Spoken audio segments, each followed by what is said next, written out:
যারা higher CC bike আর কি 2025 সালে কেনার চিন্তা ভাবনা করতেছেন। সো আমি যেমন একটা হায়ার সিসি কিনেছি, যেটাই হোক এটা একবারে আপনার হায়ার সিসির সর্বনিম্ন পর্যায়ে বলা চলে, 250 সিসি, তাও আবার বাজাজের বাইক। অনেকে আর কি যেমনটা বলতেছে কমেন্টে এসে যে ভাই বাজাজের বাইক কিনলেন, এটা ছাড়া হয়তো বাংলাদেশে সুজুকির বাইকও ছিল। আমার কাছে এটা ভালো লেগেছে, আমার কাছে এটা ফেভারেবল মনে হয়েছে, আমি ক্রয় করেছি। এখন আপনার কাছে যদি টাকা থাকে, আপনি হায়াবুসা বাংলাদেশে আইনা চালান স্পেশাল অনুমোদন নিয়ে।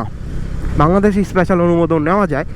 আপনি ডিফেন্সে জব নেন, জব নিয়ে স্পেশাল অনুমোদন নেন, তারপর আপনি হায়ার সিসি আইনা চালান, বা হায়াবুসা বা বুগাটি এনে চালান বাংলাদেশে, আপনার যদি টাকা পয়সা থাকে। আমারও তো টাকা পয়সা নাই ভাই, এটা কিনতে যাই আমার মানে দেখা যাচ্ছে আপনার প্রতি মাসে 5 থেকে 7 হাজার টাকা কিস্তি পরিশোধ করতে হচ্ছে ব্যাংকে, ইএমআইতে আমি ক্রয় করেছিলাম। সো এখন আসেন হায়ার সিসি যারা ক্রয় করবেন তাদের জন্য কিছু টিপস অ্যান্ড ট্রিক্স, যে আপনারা সবাইকে হায়ার সিসি ক্রয় করবেন এটা তো একটা ভিডিও দিছি, বা সবার জন্য কি হায়ার সিসি ওই রকম হবে না, আজকে একটু ব্যতিক্রম হবে। হায়ার সিসি কেনার আগে অবশ্যই 3-4টা জিনিস আপনারা মনে রাখবেন। এখন কি সেই জিনিসগুলো, সেটা হলো হায়ার সিসি আপনি কিনবেন, আপনার খরচও কিন্তু হায়ারই হবে। খরচ থেকে দৌড়ে সব কিছু কিন্তু হাই, মানে আগে যেমন আপনি 150 সিসিতে 1 লিটার তেল বললে অনেক সময় আপনার 50 মাইলেজ পেতেন, অনেক সময় 45 মাইলেজ পেতেন, অনেক সময় 40 মাইলেজ পেতেন। হায়ার সিসি যদি আপনি একটু টানাটানি করেন, একটু হায়ার সিসি কিনলে আপনি একটু টানাটানি করবেনই, এটা স্বাভাবিক। আপনি 150 সিসি নিয়ে আমাদের দেশের মানুষ যেই টানাটানি করে, আর হায়ার সিসি কিনলে তো আরও বেশি টানাটানি করবে, এটা স্বাভাবিক। সো এই টানাটানির ক্ষেত্রে আপনার দেখা যাচ্ছে রাইডিং স্টাইল চেঞ্জ হবে, আর আপনার অধিক আরপিএমে যখন আপনি 5 থেকে 6 হাজার আরপিএম ক্রস করবেন হায়ার সিসি বাইকগুলোর ক্ষেত্রে, তখন দেখবেন আপনার বাইকে কাঙ্ক্ষিত মাইলেজটা পাবেন না। এটা আমি কিছুদিন ধরে লক্ষ্য করতেছি। আমার যেমন N250-তে আমি যখন 4 গিয়ারে রেখে আপনার 5000 আরপিএমের বেশি যাই, তখন কিন্তু আমার এখানে মানে এক্সপেকটেশন মাইলেজ কিন্তু একটা শো করে N250-তে। সেই এক্সপেকটেশন মাইলেজে মানে দেখাচ্ছে 35 আর 40, হ্যাঁ এগুলো চুরি হয়ে যাচ্ছে আমাদের দেশ থেকে। একটা ভালো ডেভেলপ হচ্ছে আমাদের দেশ। সো তখন এক্সপেকটেশন মাইলেজ দেখায় 32, 35, 40। যদি আমি 4 গিয়ারে রেখে আপনার 5000 আরপিএমের ভিতর বা 6000 আরপিএমের ভিতর চালাই, এখন আমি যদি 5000 আরপিএমে রেখে 5 নম্বর গিয়ারে দিয়ে চালাই, তাহলে এক্সপেকটেশন মাইলেজ দেখায় 32। সো এরকমই একটু হায়ার সিসি চালাতে গেলে একটু আপনাকে পড়াশোনা করতে হবে, বা একটু আপনাকে গিয়ার রেশিও সম্পর্কে বুঝতে হবে যে কোন গিয়ারে রেখে কতটুকু ইউজ করা যায়। আর হায়ার সিসি বাইক যেহেতু আমাদের দেশে প্রচুর পরিমাণে গরম পড়ে, গরমের সময় কিন্তু আপনি যদি ঢাকা শহরে মুভমেন্ট করতে যান, যদি রয়্যাল এনফিল্ডের কথাগুলো বলেন, যেমন সুজুকির কিছু বাইক আছে, ওরা বলতেছে অয়েল কুলিং সিস্টেম, মানে এসসিএস বা এসজিএস একটা সিস্টেম তারা ইউজ করেছে। ওই সিস্টেমটা কতটুকু কার্যকর ওইটা আমি এখনও, যেহেতু সামনে গরম আসতেছে, বাংলাদেশে যখন 40 সুই তাপমাত্রা থাকে, ওই সময় আসলে রিভিউ দিতে পারবো। আমার 3-4টা ভাই ব্রাদার সুজুকি বাইক ক্রয় করেছে, তো 250 সিসি, ওইটার আপনার ক্লাসটা প্রচুর পরিমাণে স্মুথ, এত স্মুথ যে আগের দিনে আপনারা 2017 সালে জিক্সার মনোটন চালাইতেন না, ওই রকম স্মুথ। যারা এখন কমেন্টে লিখতেছেন যে আর কোনো কিছু পাইলেন না, তাদের জন্য বলতেছি সুজুকি ক্রয় করেন। সুজুকি বাইক ভালো, কিন্তু ফার্স্ট লোডে যে বাইকগুলো আসছে ওগুলো ক্লাস একটু টাইট। আমার 2টা ভাই আপনার সুজুকি হায়ার সিসি ক্রয় করছে 250 সিসি, একজন ভাই আর কি আপনার সুজুকি নেকেটটা ক্রয় করছে, আর একটা ওই যে সেমি স্পোর্টস যেটা আমি ইউজ করতাম, ওইটার 250 সিসি ক্রয় করছে, মানে এসএফের। সো এরকমই কিছু বাইকের কিছু খারাপ দিক আছে, যেমন আমার এই বাইকটারও কিছু খারাপ দিক আছে, আপনার যে বাইকটা ইউজ করতেছেন ওই বাইকটারও কিছু খারাপ দিক আছে, আরেকজন যে বাইকটা ইউজ করতেছে ওই বাইকটারও কিছু খারাপ দিক আছে। যেমন মানুষ হিসেবে আমরা ভাই বোন সবাই কিন্তু একরকম সাধু বা সন্ন্যাসী হয়ে জন্মগ্রহণ করি না, আমাদের ভিতরেও কিছু কিছু কমস আছে, এটা থাকবে। জন্মগতভাবে মানুষেরই যেহেতু খারাপ দিক মানুষ বের করতে পারে, একজন বাইকার হিসাবে একটা বাইকের খারাপ দিক অতি সহজেই আমরা বের করতে পারবো, এটা মানুষের কাছে আহামরি কিছু না। সো হায়ার সিসির ক্ষেত্রে আপনার যেমন ইঞ্জিন অয়েল বেশি লাগবে, যেমন আমার এটাতে আমি 1300 গ্রাম ইঞ্জিন অয়েল ইউজ করি এখন বর্তমানে। আর তারপর দেখা যাচ্ছে আপনার যদি আমি ওভারফ্লো ইঞ্জিন অয়েল করি, মানে একটু হালকা স্পোর্টি মোড ইউজ করতে চাই, তাহলে আমার একটু বেশি ইঞ্জিন অয়েল ইউজ করতে হবে, 1700 ml ইঞ্জিন অয়েল ইউজ করতে হবে। আমি ওইটা সামনে একটা ভিডিওতে টেস্ট করে দেখাবো, জাস্ট ব্রেকিং পিরিয়ডটা শেষ হোক। আমি ব্রেকিং পিরিয়ড 1200 কিলোমিটার পর্যন্ত মেনটেন করব। এটার বুক লিস্টে আছে কিছু জিনিস, সেগুলো আমি এখনও বিস্তারিত বুঝতে পারি নাই, কারণ বাংলাদেশে যে বুক লিস্টটা দেওয়া হয় আর ইন্ডিয়ান যে বুক লিস্টটা দেওয়া হয় টোটালি সেম না। এখন কেন সেম না, বাজাজের এটা আসলে সমাধান করা দরকার। আমি ইন্ডিয়ান যে আপনার বইটা আছে ম্যানুয়াল বুক, ওইটা আমি ডাউনলোড করে দেখেছি, আর বাংলাদেশের ম্যানুয়াল বুক দুইটা কিন্তু সেম না। ইন্ডিয়ান ম্যানুয়াল বুকে আপনার দেখাচ্ছে 10W40 গ্রেডের ইঞ্জিন অয়েল ইউজ করতে পারবেন অথবা 10W30 গ্রেডের ইঞ্জিন অয়েল ইউজ করতে পারবেন, কিন্তু বাংলাদেশের ইঞ্জিন অয়েল আপনার দেখাচ্ছে 20W50। এটা আমার একটু খটকা লেগেছে। আরও কিছু জিনিস আসলে খটকা লেগেছে। আমি তেল নিতে চাচ্ছি, দেখি তেলের সিরিয়াল কতটুকু। না, বিশাল সিরিয়াল, এমন নিম্ন না, চলে যাই। সো এটাই আর কি, বাংলাদেশের যে ম্যানুয়াল বুক আছে ওইটায় কিছু দেখাচ্ছে আপনার ব্যতিক্রম। যতটুকু আপনার ইন্ডিয়ান ম্যানুয়াল বুক আছে বা ইন্টারন্যাশনাল ম্যানুয়াল বুক আছে N250, ইন্টারন্যাশনাল বলতে আপনি শ্রীলঙ্কাতেও কিন্তু N250 ভালো প্রচলন আছে। আমি শ্রীলঙ্কান কিছু ম্যানুয়াল বুক পেয়েছি অনলাইন থেকে ঘাটাঘাটি করে, ওইখানেও আপনার মানে ইঞ্জিন অয়েল নিয়ে একটা আর কি বাংলাদেশের সাথে মিক্স হচ্ছে না। এখন হয়তো ওই দেশের আবহাওয়া, জলবায়ু বা পরিবেশের উপর নির্ভর করে ইঞ্জিন অয়েলটা কোম্পানি সাজেস্ট করেছে, কিন্তু একটা বাইকের একটা দেশে দুই রকম ইঞ্জিন অয়েল ইউজ করতে বলবে এটা আমার জানা নেই। এখন এটা নিয়ে একটা ডেডিকেটেড ভিডিও আমি করব, চিন্তা করতেছি। ইন্ডিয়ান যে ম্যানুয়াল বুকটা আছে ওইটার পিডিএফটা স্ক্রিনে শেয়ার করে তারপর কথা বলবো। আর বাংলাদেশেরটা তো আমার হাতেই আছে, যেহেতু আমি N250 ইউজ করতেছি। এখন আপনি ইঞ্জিন অয়েলও কিন্তু বেশি ভরতে হবে। যেমন আমি অনেকের কাছ থেকে শুনেছি, যেহেতু আমার একটা ভাই আর কি হান্টার কিনেছে, উনি বলেছে যে আপনার হান্টারে নাকি 1700 ml ইঞ্জিন অয়েল ভরতে হয়। সো ওনাদের কিন্তু ইঞ্জিন অয়েল হইলো আপনার 50, মানে 15W20 এরকমই আর কি উনি আমাকে বলেছে।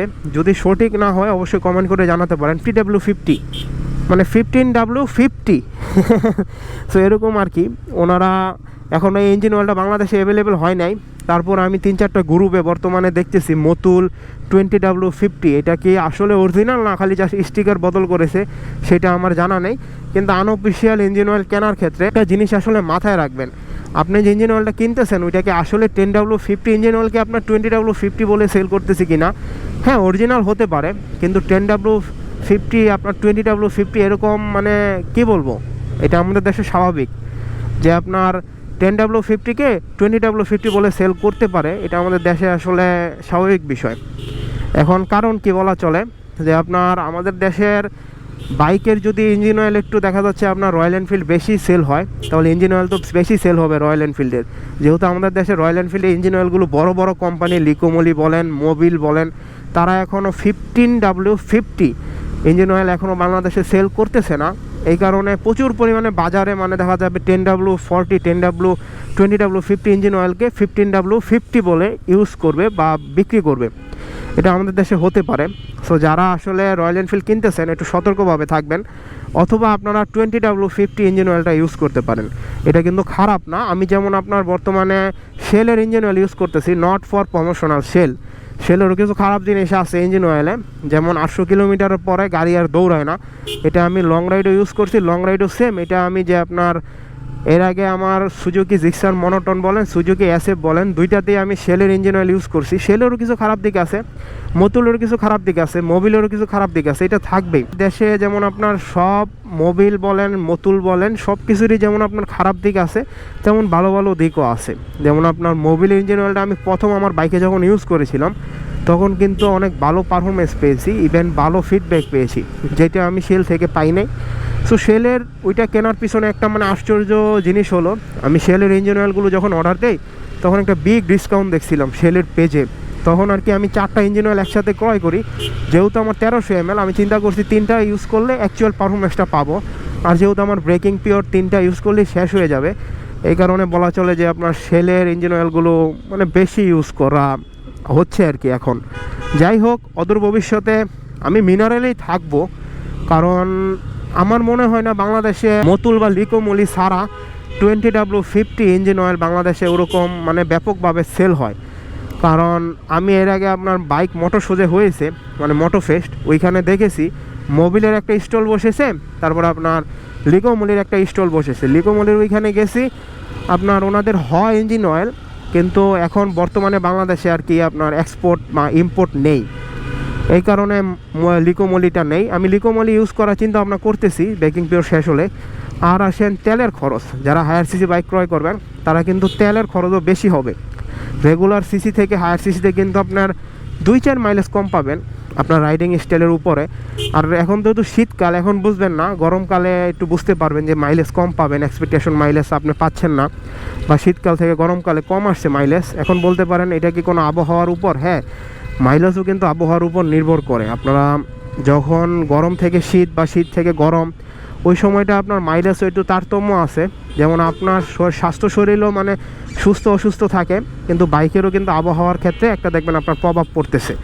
যেমন অনেক ক্ষেত্রে আপনার আমাদের দেশে যে সমস্ত বাইকগুলোতে আপনার যে ইঞ্জিন অয়েল ইউজ করা হয়, একবারে শীতলতম স্থানে ওই সমস্ত ইঞ্জিন অয়েলগুলো কিন্তু রিকমেন্ডও করা হয় না, কারণ শীতলতম স্থানে গ্রেড অনেক কম এবং গ্রেড অনেক মানে দেখা যাচ্ছে কমই আপনার ইঞ্জিন অয়েল মানে তারা বলে যে ইউজ করার জন্য। এখন কারণ কি, ওই শীতলতম স্থানে আপনার গ্রেড কম ইউজ করে, ওই জায়গায় আপনার ইঞ্জিন অয়েল জমে যাওয়ার একটা সংখ্যা থাকে।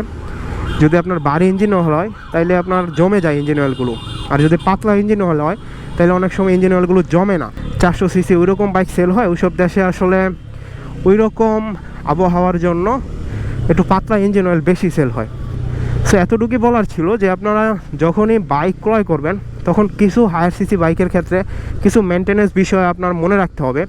যেমন আপনি যখন সুজুকির একটা বাইক ক্রয় করবেন, সুজুকির মনে হয় আপনার, যেহেতু আমার বাইক ক্রয় করেছে 250 সিসি, উনি বলেছে সুজুকি 150 সিসির ক্ষেত্রে যে মোবিল ফিল্টার ইউজ করে 250 সিসির ক্ষেত্রে সেম মোবিল ফিল্টার ইউজ করে সুজুকি। সো এখন সুজুকির ক্ষেত্রে মোবিল ফিল্টার দুইটা মনে হয় একই, 150 সিসি।